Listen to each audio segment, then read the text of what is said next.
Hi friends, welcome back to my channel. ఈరోజు మీకు ఈ సీరియల్లో ఏం జరిగిందో తెలుసుకోవాలి అనుకుంటున్నారా? అయితే వెంటనే మనం సీరియల్లోకి వెళ్ళిపోదాం. ఇక ఆరాధ్యని తీసుకొని అవని అయితే స్కూల్ ఫంక్షన్కి అయితే వెళ్తుంది. అక్కడ అక్షయ్ కోసం ఎదురు చూస్తూ ఉంటారు. ఇంతలో అక్షయ్ కారు కూడా వస్తుంది. అక్షయ్ని చూసిన ఆరాధ్య చాలా ఫాస్ట్గా పరిగెత్తుకుంటూ, డాడీ మీరు వస్తారని అమ్మ చెప్పింది, మీరు నిజంగానే వచ్చారు, నాకు చాలా సంతోషంగా అనిపిస్తుంది అని చెప్పి ఇక ఆరాధ్య అయితే అక్షయ్ని హక్ చేసుకుంటుంది. ఇక ఇదంతా ఇలా ఉండగా పార్వతి అయితే అవనిని చూసి చిరాకు పడుతుంది. అలాగే రాజేంద్ర దగ్గరికి వెళ్ళబోతుంటే రాజేంద్ర కూడా పార్వతిని చూసి అసహ్యించుకొని పక్కకి జరిగి నుంచుంటాడు. ఇక పల్లవి అలాగే శ్రేయ అదంతా చూసి శ్రేయ అయితే ఏదో చేస్తావని అనుకున్నాను, కానీ ఇలా అక్షయ్ని అవనిని నీ చేతులతో నువ్వే దగ్గరుండి మరి కలుపుతావని అస్సలు అనుకోలేదు అని చెప్పి ఇక పల్లవితో అంటుంది. పల్లవి, శ్రేయ నీకేం తెలియకుండా మాట్లాడకు. ఈరోజు ఈ ఫంక్షన్ పూర్తయ్యేలోపు అక్షయ్ అవనిని ఎంతలా అసహ్యించుకుంటాడంటే ఇక జీవితంలో అవని మోహం చూడకుండా చేస్తాను అని చెప్పి ఇక పల్లవి అయితే అక్కడి నుంచి లోపలికి వెళ్తూ ఉంటుంది. ఇక ఆరాధ్య అయితే అవనిని అలాగే అక్షయ్ని చెయ్యి పట్టుకుని లోపలికి తీసుకెళ్తుంది. అలాగే వాళ్ళ ఫ్రెండ్స్ అందరికీ, ఇదిగో మా డాడీ మా మమ్మీ రారని మీరందరూ నన్ను ఎగతాళి చేశారు కదా, ఒక్కసారి చూడండి, మా డాడీ మా మమ్మీ ఇద్దరూ వచ్చారు, నేను ఇద్దరితో ఈ ఫంక్షన్కి వచ్చాను అని చెప్పి ఆరాధ్య అయితే తెగ సంబరపడిపోతుంది. అదంతా గమనించిన పల్లవి, ఓ ఇదా విషయం, లేకపోతే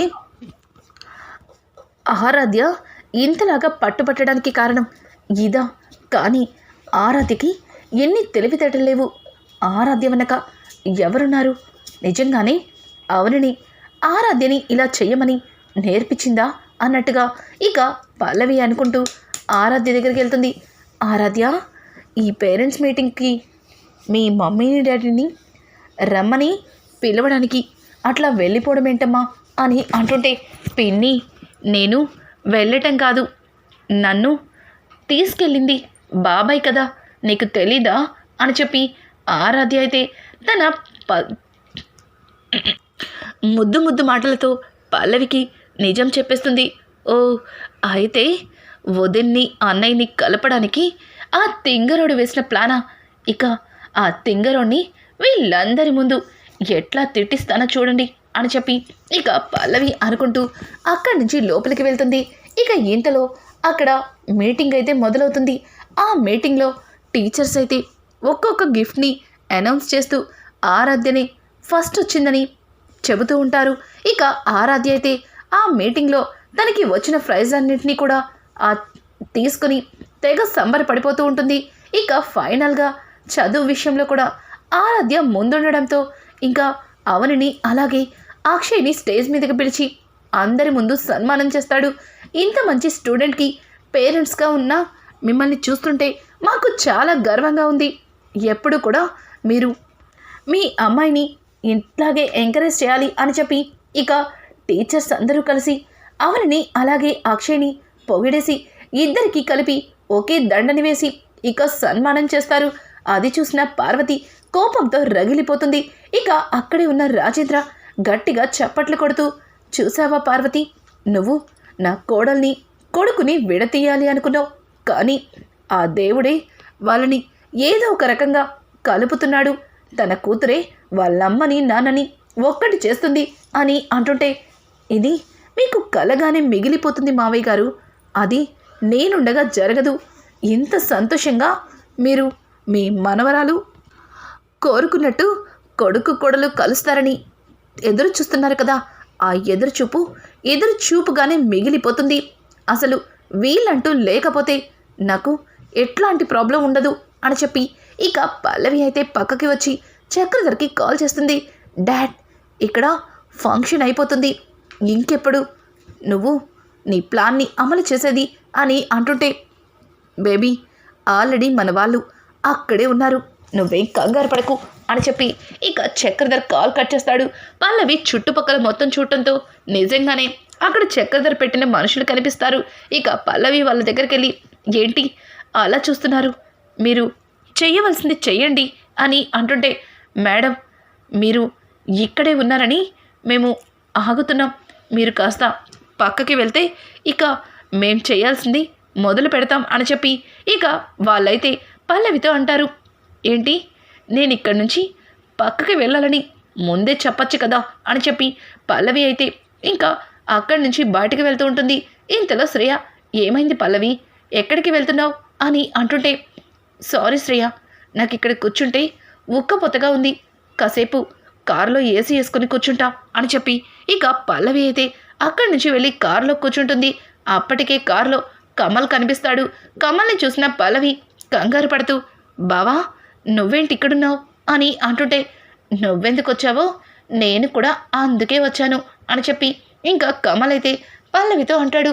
పల్లవి, పోనీలే, వీడికి కూడా ఏం కాకుండా కాపలా కాయాలని టెన్షన్ పడ్డాను. వీడు కూడా నాతో పాటు ఇక్కడే ఉంటే ఇక నాకు ఎట్లాంటి ప్రాబ్లం లేదు. ఇక వాళ్ళందరూ చస్తారో బ్రతుకుతారో నాకు అనవసరం అని చెప్పి ఇక పల్లవి అయితే, బావా నాకు కూడా ఉక్కపోతగా ఉంది, నేను ఇక్కడే కూర్చుంటాను అని అంటూ ఉంటే ఇక కమల్ అయితే, ఏం మాట్లాడుతున్నావు పల్లవి, నేను వచ్చింది కారులో ఆరాధ్య కోసం కొన్న చాక్లెట్స్ తీసుకెళ్దామని, నువ్వు ఉక్కపోతగా ఉందని ఇక్కడ కారులో సేద తీరుదామని వచ్చావా? అంత లేదు, అక్కడ ఆరాధ్య ఫ్రైస్ తీసుకుంటుంటే దాన్ని చూసి ఎంజాయ్ చేయాలి కానీ ఇట్లా కారులో కూర్చోవడం ఏంటి? ముందు నువ్వు నోరు మూసుకుని రా నాతో అని చెప్పి ఇక పల్లవిని చెయ్యి పట్టుకుని బలవంతంగా తీసుకెళ్తాడు. ఇక పల్లవి వెళ్ళకపోవడంతో ఇంకా చక్రధర్ మనుషులు ఏం చెయ్యలేక అక్కడే నిలబడిపోతారు. ఇక పల్లవిని సైగ చేసి వెళ్ళిపోమ్మంటారు. పల్లవి వెళ్ళలేక ఇంకా అక్కడే ఉంటుంది.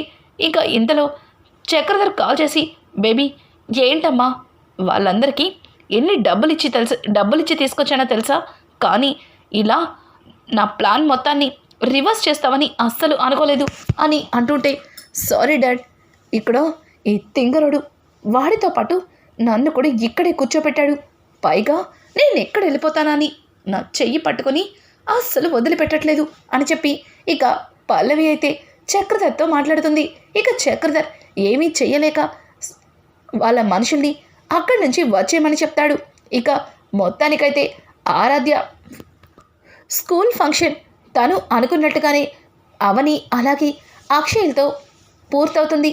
ఇంకా అందరూ కూడా ఇంటికి బయలుదేరుతూ ఉంటే ఆరాధ్య అయితే, డాడీ ఈరోజు మీరు కూడా నాతో పాటే రావచ్చు కదా, నీతో అమ్మతో కలిసి నాకు భోంచేయాలనిపిస్తుంది అని అంటూ ఉంటే ఇక ఆ మాట విన్న పార్వతి, అట్లా అయితే నువ్వు మాతో పాటు ఇంటికి రా, అందరం కలిసి నీకు తలా ముద్ద తినిపిస్తాం అని అంటుంటే ఇక ఆరాధ్య, నానమ్మ నేను రమ్మన్నది నిన్ను కాదు మా నాన్నని, మా నాన్న ఎప్పుడు నీ దగ్గరే ఉండాలి, నేను మాత్రం మా అమ్మ దగ్గర ఉండకూడదా అని చెప్పి ఇక ఆరాధ్య అయితే పార్వతిని అడుగుతుంటే పార్వతి ఇక ఏం మాట్లాడకుండా మౌనంగా ఉండిపోతుంది. ఇక పల్లవి అయితే పక్క నుంచి, చూసారా అత్తయ్య, ఆరాధ్యని ఆ అవని ఎంతలా మార్చేసిందో, పెద్దవాళ్ళని కూడా చూడకుండా మీకే ఎదురు చెప్పేలా చేస్తుంది అని చెప్పి ఇక పల్లవి అయితే పార్వతి మనసుని మరింత ముక్కలు చేస్తుంది. ఇక అక్షయ్ అయితే, చూడమ్మా ఈరోజు కాదు మరొక రోజు వస్తాను, నాకిప్పుడు మీటింగ్ ఉంది అని చెప్పి ఇక అక్కడి నుంచి అక్షయ్ అలాగే తన కుటుంబం మొత్తం వెళ్ళిపోతుంది. పల్లవి అనుకున్నది సక్సెస్ అవ్వకపోవడంతో పల్లవి చాలా కోపంతో రగిలిపోతుంది. ఇక అవని వాళ్ళు కూడా ఆటోలో ఇంటికైతే బయలుదేరతారు. అనుకోకుండా వాళ్ళకి ఎదురుకుండా ప్రశాంత్ అయితే కనిపిస్తాడు. ఒక్కసారిగా ప్రశాంత్ని చూసిన రాజేంద్ర ఆటో అతన్ని ఆపమని చెప్తాడు. ఇక భరత్ అలాగే రాజేంద్ర ఇంకా దయాకర్ ముగ్గురు కలిసి ప్రశాంత్ని అయితే పట్టుకుంటారు. ఇక ప్రశాంత్ అయితే వదలండి అని చెప్పి వాళ్ళని వదిలించుకుంటుంటే, రేయ్ నీకోసం వెతకని చోటంటూ లేదు, చెప్పు, ఆ రోజు నువ్వు ఇంటికొచ్చి అవని గురించి కూసిన కారు కూతలు అబద్ధమని చెప్తావా లేదా, అసలు నిన్ను అలా చెప్పమని ఎవరు చెప్పారు అని చెప్పి ఇక ముగ్గురు కలిసి వాడిని చితక్కొడుతుంటారు. ఇక ప్రశాంత్ అయితే, సార్ వదలండి సార్, నేనేం మీకు అబద్ధం చెప్పలేదు, జరిగిందే చెప్పాను, మీరు అనవసరంగా నన్ను అపార్థం చేసుకుంటున్నారు. ఏంటి సార్, మీ అమ్మాయిని ప్రేమించిన పాపానికి నన్ను కొట్టి చంపేస్తారా ఏంటి అని చెప్పి ప్రశాంత్ అయితే వాళ్ళకి ఎదురు తిరుగుతూ ఉంటాడు. రాజేంద్రకి ఏమీ అర్థం కాదు. ఇక భరత్ అయితే రేయ్ నాకు తెలుసురా, నువ్వు వాయిస్ని మాఫీ చేసి మా అక్క వాయిస్లా మార్చావని నాకు తెలుసు. మర్యాదగా ఆ యాప్ ఓపెన్ చేసి అది ఎవరు మాట్లాడారు, అసలు ఏంటి కథ చెప్తావా లేదా? చెప్పకపోతే నేను నిప్టించుటే పోలీస్ స్టేషన్కి తీసుకెళ్ళి వాళ్ళ స్టైల్లోనే నీకు నిజం కక్కిస్తాను అని చెప్పి భరత్ అయితే వాడి చెంపరండు పగల కొడతాడు. నానమ్మ అమ్మాయి అమ్మ వచ్చాక ఫోన్ చేయమన్నాడు నుంచి ఒకసారి. ఇక కమల్ అయితే ప్రశాంత్ని పట్టుకుని 4 తన్నడంతో ఇక ప్రశాంత్ అయితే వద్దు, కొట్టద్దు, ప్లీజ్ సార్ కొట్టద్దు, నేను ఇదంతా కావాలని చేయలేదు, నాకు ఒకళ్ళు డబ్బు ఇచ్చి చేయమంటేనే చేశాను అని చెప్పి ఇక ప్రశాంత్ అంటుంటే ప్రశాంత్ మాటలకి ఒక్కసారిగా అందరూ షాక్ అయిపోతారు.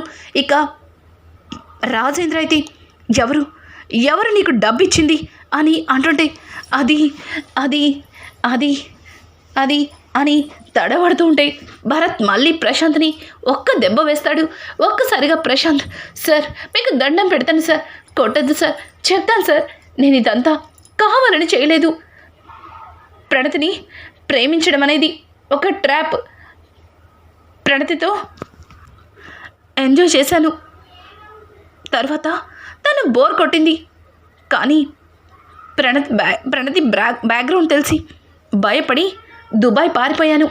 కానీ అక్కడి నుంచి నన్ను ఇక్కడికి తీసుకొచ్చి కావాలని అవని గారి గురించి తప్పుగా చెప్పటానికి నాకు పల్లవి మేడం అలాగే వాళ్ళ నాన్నగారు చక్రధర్ డబ్బులు ఇచ్చారు. డబ్బు కాసపడి అబద్ధం చెప్పాను. అవని గారు మాట్లాడినట్టే ఆ వాయిస్ని ఫేక్లో రికార్డ్ చేశాను. ఇదంతా నేను డబ్బు కోసమే చేశాను. అయినా తప్పు చేసిన వాళ్ళని మీ ఇంట్లో పెట్టుకుని ఏం తెలియని నన్ను ఇట్లా శిక్షించడం అన్యాయం సార్ అని అంటుంటే ఇక భరత్ ఏం మాట్లాడుతున్నావురా, నువ్వు మరొక అబద్ధాన్ని మొదలుపెట్టావా? ముందు మా అక్క తప్పు చేసిందని అందరినీ నమ్మించావు, ఇప్పుడు పల్లవి తప్పు చేసిందని మాట్లాడుతున్నావు అని అంటుంటే సార్ నేను చెప్పేది నిజం సార్, కావాలంటే ఒక్కసారి నా మొబైల్లో అకౌంట్ చూడండి పల్లవి మేడం గారి నుంచి నాకు ఎంత డబ్బు ట్రాన్స్ఫర్ అయిందో మీరే చూడండి, కావాలంటే ఇప్పుడే మీకు ప్రూవ్ చేస్తాను అని చెప్పి ఇక ప్రశాంత్ అయితే పల్లవికి కాల్ చేస్తాడు. అందరిలో కూర్చున్న పల్లవి ప్రశాంత్ ఫోన్ చూసి కాస్త కంగారుగా పక్కకు వస్తుంది.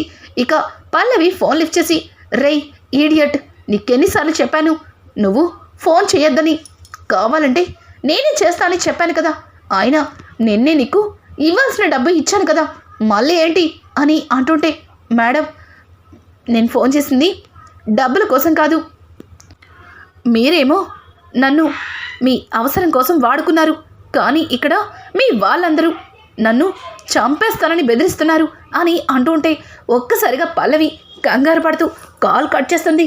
ఇక రాజేంద్ర ప్రసాద్కి మొత్తం అర్థం అయిపోతుంది. ఇక ప్రశాంత్ని తీసుకుని రాజేంద్ర ప్రసాద్ అయితే ఇంటికైతే వెళ్తాడు. ఒక్కసారిగా రాజేంద్ర ప్రసాద్ ప్రశాంత్ని తీసుకుని ఇంటికి వెళ్ళడం చూసిన కుటుంబ సభ్యులందరూ కూడా షాక్ అయిపోతారు. ఇక అక్షయ్ అయితే నాన్న వీణెందుకు తీసుకొచ్చారు అని అంటుంటే చూడు అక్షయ్, నువ్వు అవని గురించి అపార్థం చేసుకోవడానికి కారణం వీడే కదా అని అంటుంటే ఇక పార్వతి అయితే అపార్థం చేసుకోవడం ఏంటండి, అవని ఎలాంటి తప్పు చేసిందో ఈ అబ్బాయి సాక్ష్యాలతో సహా చూపించాడు కదా అని పార్వతి మాట్లాడుతుంటే పార్వతి నిజం తెలియక నువ్వు ఇలా మాట్లాడుతున్నావు, కానీ జరిగింది నేను చెప్తాను అని చెప్పి ఇక జరిగిందంతా కూడా రాజేంద్ర ఇంట్లో అందరికీ చెప్తాడు. ఒక్కసారిగా పల్లవి భయపడుతూ మావయ్య గారు వాడు అవని యొక్క గొంతునే వాయిస్ చేంజ్ చేశాడు, వాడు అట్లాగే నా వాయిస్ కూడా చేంజ్ చేసి ఉండొచ్చు కదా అని అంటుంటే ఇక పార్వతి అయితే పల్లవి చెంప చెల్లిమనిపిస్తుంది. ఒక్కసారిగా అక్షయ్ అయితే ఛీ, నిన్ను ఏ రోజు కూడా నా తమ్ముడి భార్యగా చూడలేదు, నా తోడబుట్టిన చెల్లెల్లానే చూశాను. కానీ నువ్వు నన్ను, నా భార్యని విడగొట్టడానికి ఇంత కుట్ర చేస్తావా అని చెప్పి ఇక అక్షయ్ అయితే పల్లవిని అసహ్యించుకుంటాడు. ఇక రాజేంద్ర అయితే, రేయ్ అక్షయ్, ప్రణతి విషయంలోనే ఈ పల్లవి ఇంత కుట్ర చేసింది.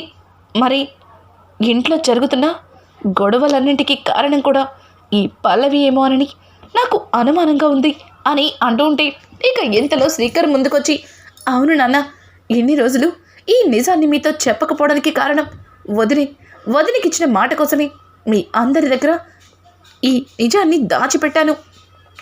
ఈ పల్లవి చాలా కుట్రలు చేసింది.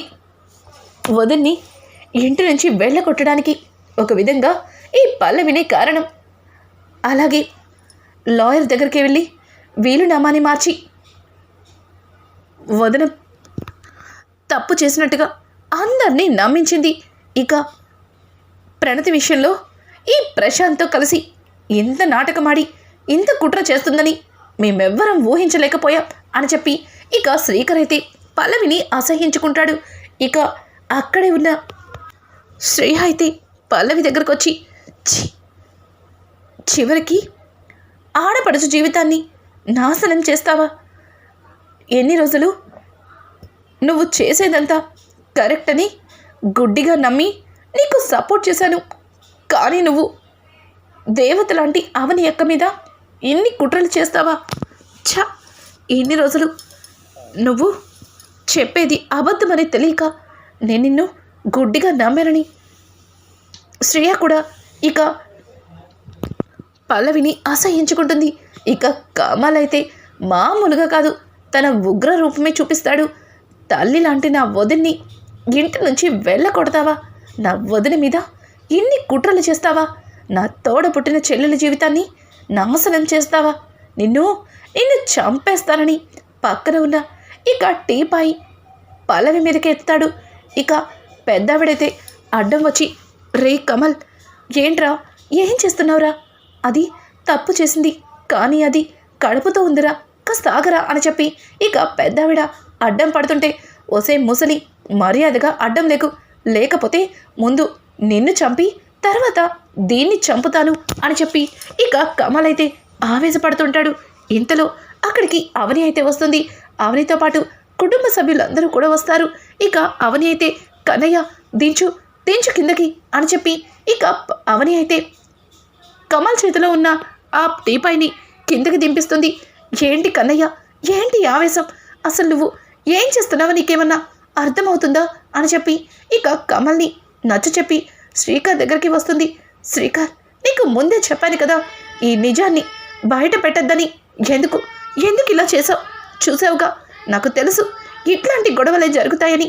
ఎన్ని రోజులు ఈ నిజాన్ని ఎవ్వరికీ తెలియకుండా దాచిపెట్టాను, కానీ నువ్వు ఇట్లా బయట పెడతావని అస్సలు అనుకోలేదు అని అంటూ ఉంటే ఇక ఇంతలో రాజేంద్ర అయితే, అమ్మ అవని, చెయ్యని తప్పుకి శిక్షను అనుభవిస్తున్నావు. ఇప్పుడు శ్రీకర్ ఎందుకు నిలదీస్తున్నావు? వాడు నీకిచ్చిన మాటని తప్పలేదు. ఇదిగో ఈ ప్రశాంత్ గడే అన్ని నిజాలు బయట పెట్టాడు అని చెప్పి ఇక రాజేంద్ర అయితే ప్రశాంత్ని ముందుకు నెడతాడు. ఇక అక్షయ్ అయితే అవని 2 చేతులు పట్టుకుని, అవని, నేను తప్పు చేశాను, నిజంగా చాలా పెద్ద తప్పు చేశాను, నన్ను క్షమించు. నీ విషయంలో నువ్వు చెయ్యని తప్పుకి శిక్షను అనుభవించావు. ఎన్నో మాటలు పడ్డావు, ఎంతో బాధపడ్డావు. నిన్ను అనకూడని మాటలు అన్నాను. ఈ నోటితో నిన్ను క్షమాపణ అడగాలన్నా నాకు నోటి నుంచి మాట రావట్లేదు. నన్ను క్షమించవని అని చెప్పి ఇక అక్షయ్ అవని కాళ్ళు పట్టుకోబోతుంటే, ఏవండి, ఏం చేస్తున్నారండి మీరు? నా కాళ్ళు పట్టుకోవడం ఏంటండి? అసలు ఎందుకండి ఇలా మాట్లాడుతున్నారు? నిజమేంటో తెలియదు కాబట్టి మీరు అలా మాట్లాడారు. ఒకవేళ మీకు నిజం తెలుసుంటే మీరు అట్లా మాట్లాడుండేవారు కదా. మీకు నిజం చెప్పకుండా నేనే తప్పు చేశాను అని చెప్పి ఇక అవని అయితే మాట్లాడుతూ ఉంటే ఇంతలో రాజేంద్ర, ఏంటి పార్వతి, ఇంత జరుగుతున్నా నువ్వు ఒక్క మాట కూడా మాట్లాడలేదు అంటే నీకింకా నమ్మకం లేదా అని అడగడంతో ఇక పార్వతి అయితే, నమ్మకం లేక కదండి నా కోడల్ని మోహన్ చూడాలన్నా నాకు మొహం చూపించలేకపోతున్నాను. తనని కాళ్ళు పట్టి క్షమాపణ అడగాలని అనిపిస్తుంది. కానీ వయసులో నాకంటే చిన్నది. తనకి క్షమాపణ అడిగి తనని దగ్గరికి తీసుకోవాలనుంది. అమ్మ అవని, నేను తప్పు చేశాను, క్షమించరాని తప్పు చేశాను. దేవత లాంటి కోడల్ని ఇంటి నుంచి వెళ్ళగొట్టాను. లేనిపోని అబండాలతో నీ మనసుని బాధ పెట్టాను. నీకు క్షమాపణ చెప్పాలని, నీ కాళ్ళు పట్టుకొని అడగాలని ఉంది. కానీ నాకంటే వయసులో నువ్వు చిన్నదానివి అని అంటుంటే, అయ్యో అత్తయ్య, ఏంటత్తయ్య అలా మాట్లాడుతున్నారు? మీరు నా కాళ్ళు పట్టుకుని క్షమాపణ అడగడం ఏంటి? అసలు మీరు నా తల్లి లాంటి వాళ్ళు, మీరు నన్ను క్షమాపణ అడగడం ఏంటి అత్తయ్య? వద్దు, మీరు అలా మాట్లాడకండి అని చెప్పి ఇక అవని అయితే పార్వతిని హక్ చేసుకుంటుంది. ఇక పార్వతి పల్లవి దగ్గరకు వచ్చి, ఛీ, సిగ్గు లేదా నీకు? మేనకోడలు అయ్యుండి ఇలా ఇంట్లో ఇట్లాంటి గొడవలు పెడతావా? నీకు ఏం తక్కువ చేసావు? ఈ ఇంట్లో నిన్ను ఏ రోజు కూడా కోడలిగా చూడలేదు, నా కూతురులా చూశాను. కానీ ఈ ఇంటిని, ఈ కుటుంబంలో వాళ్ళని ముక్కలు చేయాలని చూసావు. ఎందుకే ఇలా చేసావు అని చెప్పి ఇక పార్వతి అయితే పల్లవి 2 చెంపలు పగలగొడుతుంది. పల్లవి అయితే, అత్తయ్య, నన్ను క్షమించండి అత్తయ్య, తెలియక తప్పు చేశాను అని అంటుంటే, నోర్మోయ్, నువ్వు తెలియక తప్పు చేసావా? నువ్వు కావాలని అన్నీ తెలిసే తప్పు చేసావు. ఇన్ని తప్పులు చేసిన నీకు ఈ ఇంట్లో ఉండడానికి స్థానం లేదు. మర్యాదగా ఇంటి నుంచి వెళ్తావా లేదా అని చెప్పి ఇక కమల్ అయితే పల్లవి చెయ్యి పట్టుకుని బరబర బయటకి ఇడ్చుకెళ్తాడు. ఇక పల్లవి అయితే, ఆగు బావా, ఆగు అని చెప్పి తను ఎంత మొరపెట్టుకుంటున్నా అస్సలు వినిపించుకోడు. ఇక రానున్న ఎపిసోడ్స్లో నిజమేంటో తెలుసుకున్న కుటుంబ సభ్యులు పల్లవికి ఎట్లాంటి శిక్ష వేయబోతున్నారు, అలాగే పల్లవి మరొక కొత్త నాటకాన్ని ఎట్లా మొదలు పెట్టబోతుంది, ఇట్లాంటి లేటెస్ట్ ఎపిసోడ్స్ మీకు మరిన్ని కావాలి అనుకుంటే మా ఛానల్ని సబ్స్క్రైబ్ చేసుకోవడం మాత్రం మర్చిపోకండి. Thanks for watching. Hi friends, welcome back to my channel. ఈరోజు మీకు